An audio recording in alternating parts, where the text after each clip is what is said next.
And where are you coming from? I'm coming from the Bronx, New York. Uh-huh. And why are you coming to California?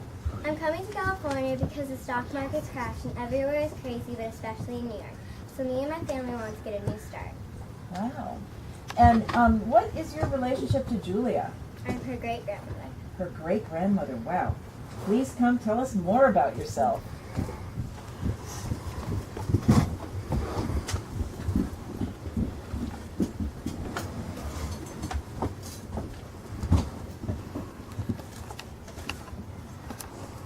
Let me tell you a little bit about myself and my life. As I said, I was born in New York, the Bronx, New York to be exact. My parents were from Russia and spoke Yiddish. I am Jewish, and much of my community in the Lower East Side of New York is Jewish as well. And much of my community also speak Yiddish. I speak both English and Yiddish, and occasionally I like to speak Greek Latin, just for fun. In those days, the Lower East Side of New York had lots of street vendors selling great Jewish food, like bagels, which are Jewish food, that was first introduced in New York in the 1920s. I'll share some with you shortly. Getting around was easy in New York, too. I could walk most places, and anywhere that was too far was just a subway ride away. I have also always loved fashion, making my own clothes my whole life, and even many of my accessories, like purses, hats, and gloves. Like this purse that I crocheted.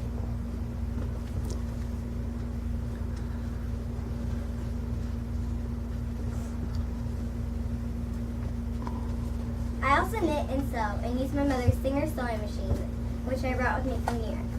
Here are a few pictures of the sewing machine.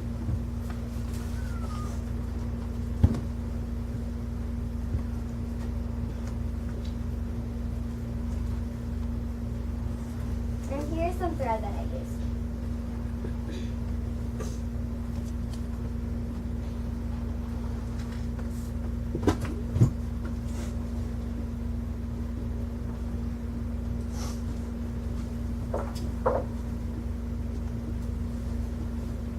When I was 16 years old in 1923, I got the part as an extra in Hunchback of Notre Dame. I got to scream out of a window in a burning building. It was very exciting. Here's a replica of the movie poster.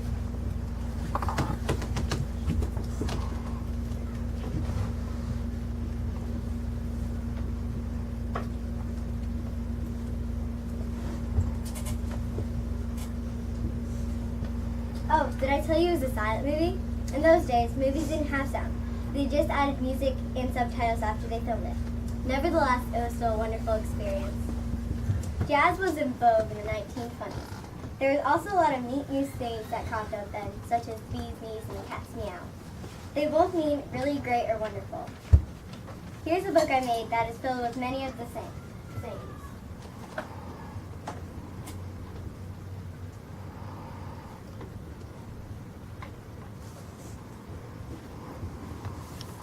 Here are a couple pictures of New York in the 1920s. Here's a picture of the Manhattan and Brooklyn Bridge. Here's a picture of Manhattan and Liberty Island. And here's a picture of the Lower East Side of New York with lots of street vendors and stuff. And this is a map of Manhattan, New York in the 1920s. My future husband Jack would pick me up on a date with his hand-cranked car with the rumble seat in the back. He was one of the few boys I knew who had a car. Here's a picture that looks like the kind of car Jack would have had.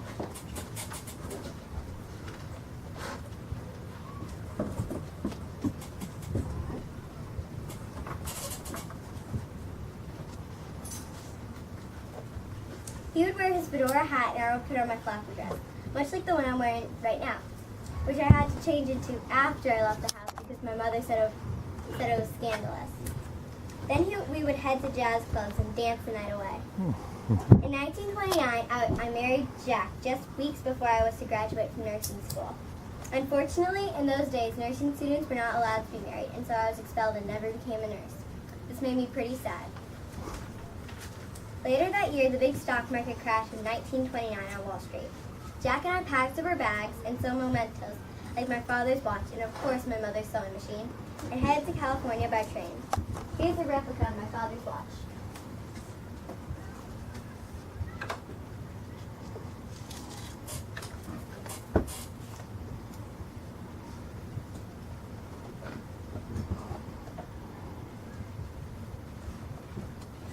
It's a little smaller than the real one though.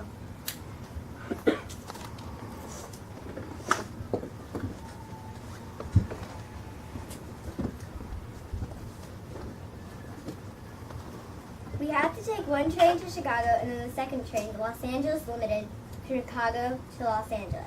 Here are a few pictures of the train. There's one right here and one right here. It took about 3 or 4 days, but it was worth it. The weather was beautiful and the ocean and mountains were breathtaking. We couldn't wait to find a new place to live. Unfortunately, at that time, there was a lot of discrimination in Southern California, and finding a place to live was hard. Many of the advertisements in the newspaper for apartments said no Negroes, Jews, or dogs. This made things difficult, but we managed. Once we settled in, living in California was great.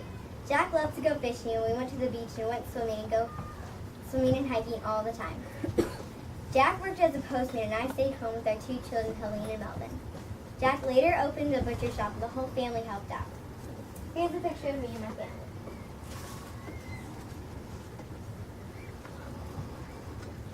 I'm at the very left, my son Melvin is in the middle, my husband Jack is at the very right, and my daughter Helene on top.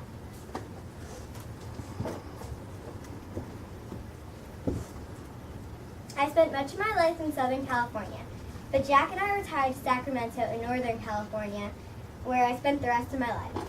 I had a lot of adventures traveling all over the world and collecting dolls from each place I went. This doll is from Greece and much like the other dolls in my collection.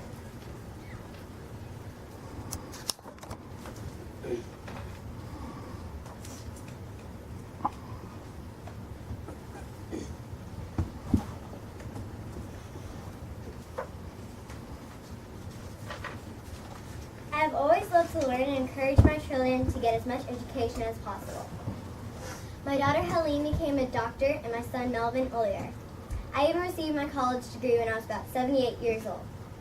Before I go, I want to share another story about a girl who also dreamed of going to college. Around 1950, Jack and I were living in an apartment on Yucca Street in Hollywood, California, with our 2 teenage children, Helene and Melvin. One of Mel's classmates at Hollywood High, who also lived in the same apartment building as we did, desperately wanted to go to college at UCLA. Sadly, she didn't have the money to go. Although it was only $50, she was unable to come up with the tuition on her own. So I addressed an envelope with my typewriter, and Jack put $50 inside and put it in her mailbox. We didn't sign our names, and we never told her it was us. This is the true story of how Cara Burnett got the money to go to college. Cara is one of the most famous and beloved comedians and actresses ever. She often tells the story of this anonymous gift in interviews. One final thing. I lived to be 96 years old and died in 2003, just a few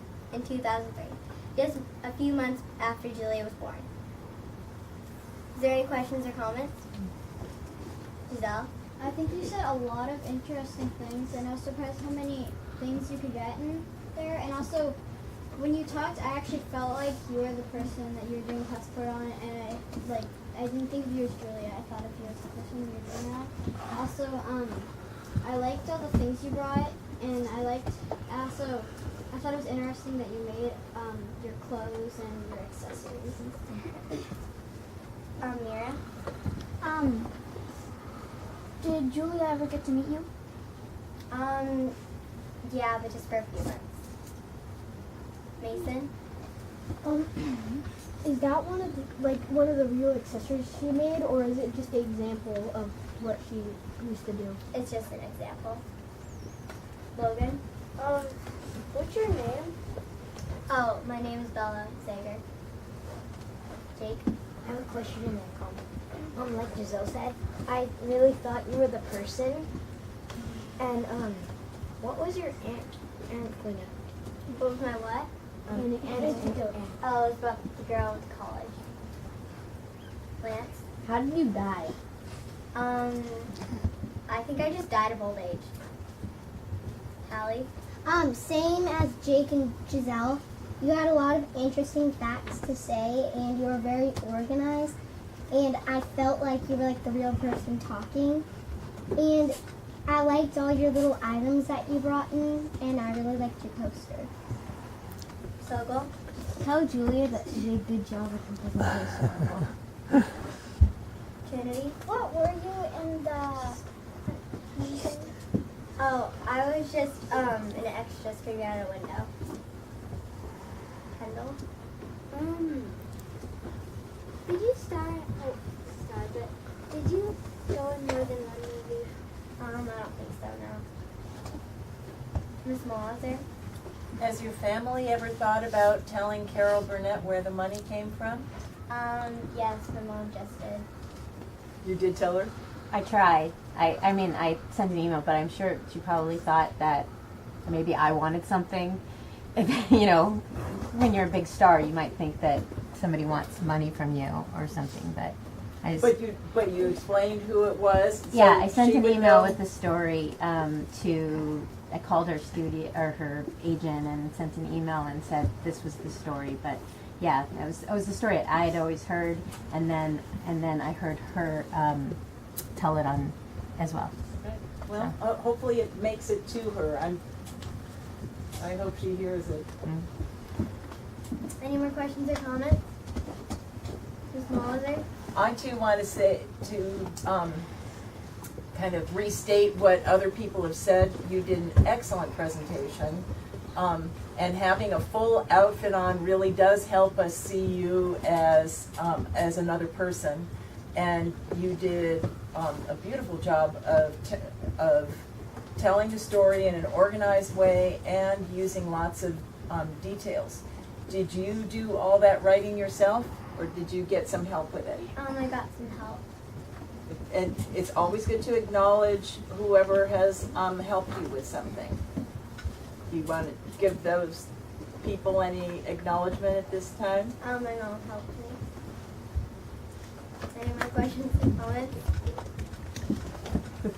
Thank you.